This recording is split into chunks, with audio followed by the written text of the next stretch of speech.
औज़ुबिल्लाहिमिनश्शैतानिर्रजीम बिस्मिल्लाहिर्रहमानिर्रहीम। अस्सलाम वालेकुम students, hope you R be in the good conditions. आज हम सोर्सेज ऑफ ऑर्गेनिक कंपाउंड पढ़ेंगे। स्टूडेंट सोर्सेज आपको अंदाज़ा होगा कि सोर्सेज किस चीज़ को कहते हैं। सोर्स बेसिकली होती क्या है, जहाँ से कोई चीज़ आपकी तरफ आ रही होती है, आप गेन कर रहे होते हैं, वो जिस मीडियम से आप गेन कर रहे हैं दैट इज़ योर सोर्स। तो यहाँ पर हम देख रहे हैं ऑर्गेनिक कंपाउंड के सोर्स। ऑर्गेनिक कंपाउंड के सोर्स आपके पास क्या क्या आते हैं स्टूडेंट्स?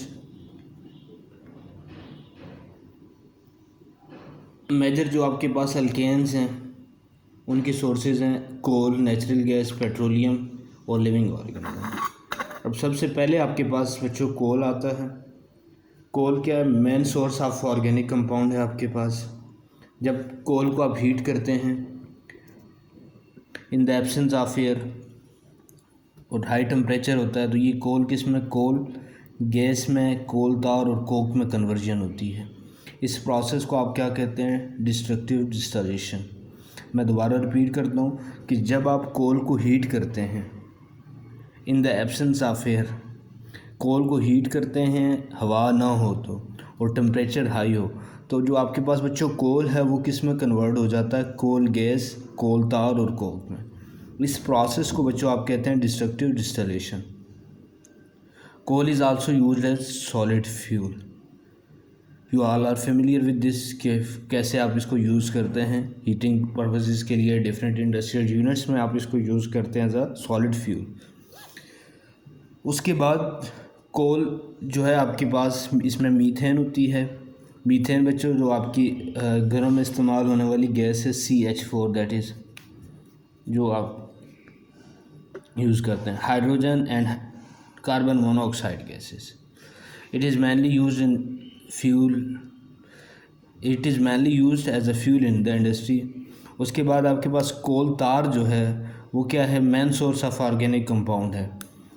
बेंजीन और इसके डेरिवेटिव्स जो हैं उसका मेन सोर्स है ये। कोल तार जो है आपके पास बेंजीन और इसके डेरिवेटिव्स का मेन सोर्स है। और इन कंपाउंड को आप क्या कर सकते हैं? फ्रिक्शनल डिस्टिलेशन के थ्रू सेपरेट कर सकते हैं, अलग-अलग कर सकते हैं। These are very useful substances in synthetic organic chemistry. They are used to synthesise. अब इससे आप सिंथेसाइज क्या क्या चीज़ें कर सकते हैं? Plastic, dyes, fibres, drugs, paints, varnishes, etc. The residue that left behind called as pitch, which is used to metal roads and roofs. जो पिच है आपके पास वो क्या कि उन्होंने देखा होगा आपने सड़कों की जो फिनिशिंग हो रही होती है, मेटल हो रही होती हैं या पुख्ता हो रही होती हैं, आप सादा ज़बान में कहेंगे, उसके लिए पिच को यूज़ किया जाता है। नेक्स्ट है बच्चों आपके पास नेचुरल गैस। नेचुरल गैस आपके पास क्या है?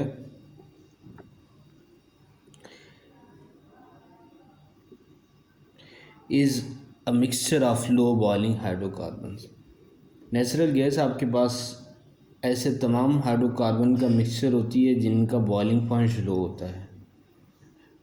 और ज़्यादातर ये क्या होती है? मोस्टली ये मीथेन होती है, CH4, अभी जो आपको फार्मूला बताया है। It also contain smaller amount of ethane, propane, butane, pentane. Hope कि ये लास्ट जो लेक्चर में हमने कुछ जो इनके नाम देखे थे आपके फर्स्ट अल्केन ग्रुप के फर्स्ट 10 के, उसको आपने मेमोराइज़ किया होगा। नंबर ऑफ़ कार्बन और हाइड्रोजन की आपको उसमें तादाद पता होगी कि कितने कार्बन आ रहे हैं, कितने हाइड्रोजन आ रहे हैं। उसके बाद बच्चों वेरी इंपॉर्टेंट वन पेट्रोलियम है। पेट्रोलियम में भी बहुत ज़्यादा अमाउंट में जो होते हैं अल्केन्स होते हैं और इसमें ज़्यादातर जो होते हैं वो आपके पास लॉन्ग चेन होते हैं। इनको भी आप फ्रिक्शनल डिस्टिलेशन के थ्रू डिफरेंट पेट्रोलियम कंपोनेंट में क्या करते हैं? उसमें डिवाइड कर सकते हैं। इसको फ्रिक्शंस कहते हैं आप सिंपली।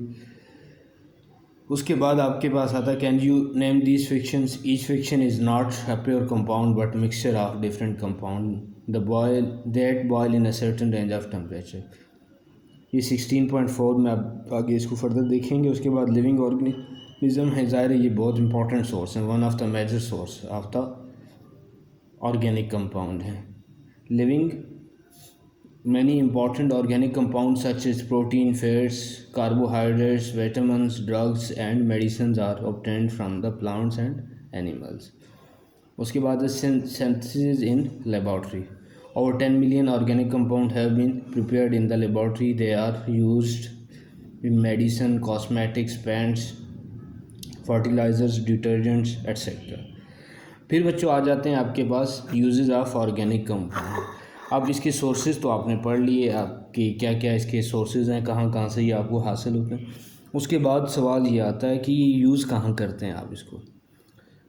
अब नेचुरल गैस और पेट्रोलियम जो आप मोस्ट प्रीमियरली या प्राइमरली जो आपके पास ये किस लिए यूज़ होते हैं, फ्यूल के तौर पर आपकी इंडस्ट्रीज़ में, आपकी ऑटोमोबाइल्स में एज अ फ्यूल यूज़ होते हैं। और ये क्या करते हैं, आपकी जो इंजन का कंबशन प्रोसेस है या उसकी स्टार्टिंग का अमल है उसको चलाने में ये यूज़ होते हैं। दूसरा आपके पास प्रोपेन और ब्यूटेन है, अल्केन्स हैं ये सारे, ANE आ रहा है तो ये अल्केन्स हैं सारे।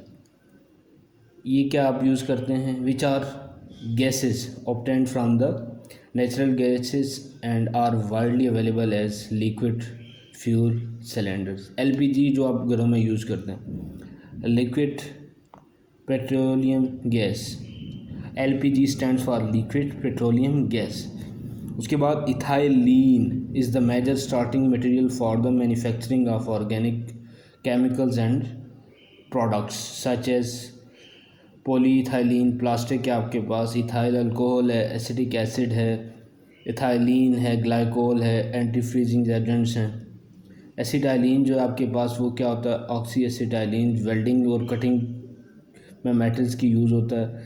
Acetylene is also use in the preparation of polymers. PVC आपके पास पॉलीविनाइल क्लोराइड और polyvinyl acetate synthetic rubber, nylon वगैरह की। नेक्स्ट है आपके पास acetylene is use for the artificial ripening of fruits. इसको आपने देखा होगा बच्चों, क्या किया जाता है कि लोग फ्रूट रैपनिंग से पहले ही बागात से उतार के ले आते हैं, फिर उसको ला के आर्टिफिशियल कोई स्टोर या इस तरह जगहों पर रखते हैं और वहाँ पर फिर ये आपके पास एसिटाइलिन या इस तरह की आर्टिफिशियल जो गैसेज हैं रैपनिंग के लिए इनको छोड़ देते हैं तो उनकी आर्टिफिशियल रैपनिंग हो जाती है, फिर मार्केट में वो आपको अवेलेबल होते हैं। Compound of phenol help to ensure the antiseptic conditions in the hospital during operations. Methanol is used as a solvent for fades, oil, paints and varnishes. Many organic compounds are used in the manufacturing of drugs, cosmetics, detergents and soap, nylon, emulsion and paints etc. ये सारे इसके uses आपने पढ़ लिए। उसके बाद next students हमारे पास आ जाता है topic, this is very important one, alkane and alkyl radicals. बच्चों ये बहुत इंपॉर्टेंट टॉपिक है चैप्टर के पॉइंट ऑफ व्यू से भी और ऑर्गेनिक केमिस्ट्री के लिहाज से भी, और है बहुत simple. Alkane and alkyl radical.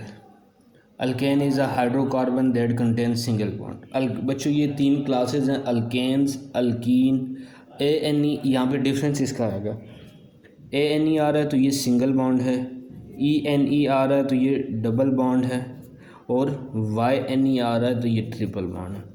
Alkane, alkyne, alkyne. Alkane में सिंगल बॉन्ड है, अल्कीन में डबल बॉन्ड है और अल्काइन में बच्चों ट्रिपल बॉन्ड है।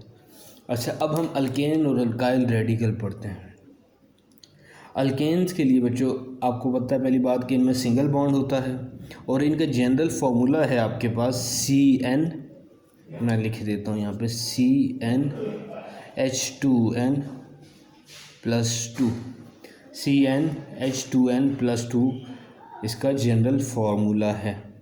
अब ये n यहाँ पे कोई भी आपके पास नंबर हो सकता है, 1 2 3 4 कुछ भी हो सकता है, ये नंबर कार्बन के जितने भी आपके पास होंगे।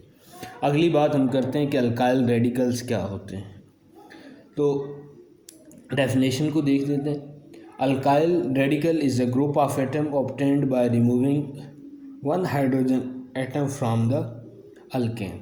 स्टूडेंट्स, फॉर एग्ज़ाम्पल आपके पास था CH4, मीथेन, अभी आपको नाम बताया था, दिस इज़ मीथेन। अब आपको पता है कि कार्बन की ये प्रॉपर्टी है कि वो अपने सराउंडिंग वाले एलिमेंट्स के साथ 4 बॉन्ड बनाता है। आउटर मोस्ट शेल में 4 इलेक्ट्रॉन होते हैं, तो वो 4 बॉन्ड आपके सराउंडिंग के एलिमेंट्स के साथ, एटम्स के साथ बनाएगा। यहाँ पे आप आ जाते हैं, CH4 में से आप क्या करेंगे, एक H रिमूव कर देते हैं।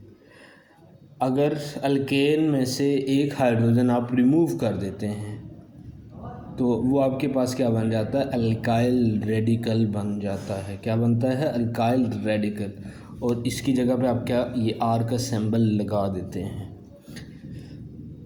अच्छा, उसके बाद आप आ जाते हैं, मैं दोबारा रिपीट किए देता हूँ मुख्तलिफ फॉर एग्ज़ाम्पल, अब ये आप आ जाएँ, मीथेन और ईथेन है दो आपके पास। Convert the following alkane into alkyl radical. अब मीथेन का तो आपको मैंने बता दिया, मीथेन आपके पास क्या है, CH4 होता है, 1 कार्बन होता है उसमें और 4 हाइड्रोजन होता है। तो यहाँ से आपके क्या हुआ, एक हाइड्रोजन रिमूव हुआ है, ये आ गया। यहाँ पे इसके साथ हम ये R भी आप लगा सकते हैं, ये क्या बन गया, अल्काइल ग्रुप। इसी तरह से दूसरा ईथेन है, ईथेन का बच्चों फार्मूला होता है C2H6। अब यहाँ पे क्या हुआ, CH5 सिंपली आप समझ लें, या इस फॉर्म में CH3CH2, ये साथ में अल्काइल ग्रुप बन गया। अब पहले ये क्या था, ईथेन था, अब इथाइल बन गया। ये पहले क्या था, मीथेन था, methyl, this is now methyl. Clear. उसके बाद बच्चों हम देखेंगे classification of organic compounds. Classification of organic compounds.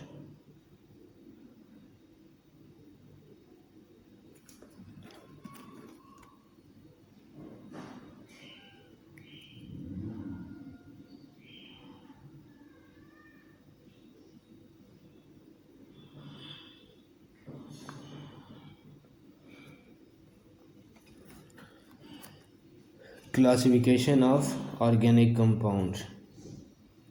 बच्चों, ऑर्गेनिक कंपाउंड जो नेचर में है वो बहुत ज़्यादा, आपके पास मिलियंस ऑफ ऑर्गेनिक कंपाउंड पाए जाते हैं। तो हमारे लिए ये पॉसिबल नहीं है कि हम 1 बाय 1 उनको स्टडी कर सकेंगे, हमें उनको इंडिविजुअली देख सकेंगे।